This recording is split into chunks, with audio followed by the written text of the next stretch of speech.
शिरूर लोकसभा निवडणुकीच्या रणधुमाळीत जुन्नरचे दोन मित्र एकमेकांना चांगलेच भिडलेत। नव्या दमाचा खासदार म्हणून अमोल कोल्हेंना निवडून आणलं, मात्र निवडणुकीनंतर भ्रमनिराश झाल्याची टीका आमदार अतुल बेनकेंनी केली आहे। तर यावर अमोल कोल्हेंनी अतुल बेनकेंचा चांगलाच समाचार घेतला आहे।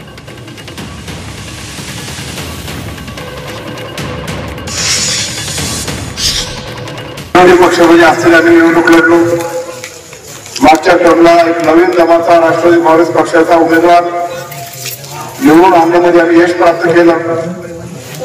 तो उमेदवार निवडून आल्यानंतर जवळ संपूर्ण शिरूर लोकसभेचा भ्रमनिराश झाला, हा आपण सर्वांनी तो पाहिलेला आहे।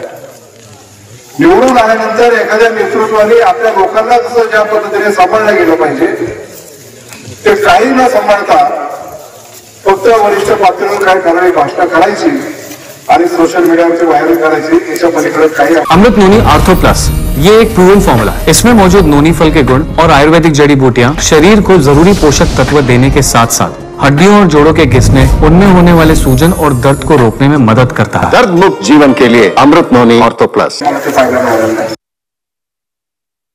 घरात 4-4 टर्मची आमदारकी नव्हती। एका सर्वसामान्य शेतकऱ्याच्या पोराला आदरणीय शरदचंद्रजी पवार साहेबांनी संसदेत पाठवला, म्हणून तुम्हाला पश्चाताप झाला।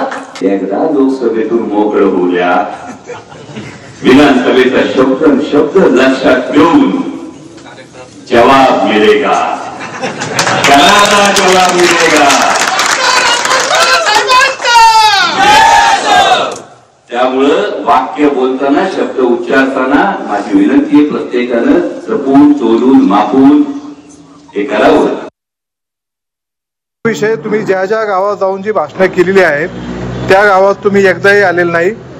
तुमचा 0 रुपयाचा तिथं निधी आहे आणि म्हणून लोकप्रतिनिधीचं काम असतं जनतेच्या विकास कामं करायची। विकास कामं तर करायचीच नाही, इतर सगळ्या गोष्टीच्या गप्पा हाणायच्या, त्याला आता लोक भुलणार नाही। ही लोकांना बरेच बोलवण्याचं काम केले, लोकांना काम पाहिजे।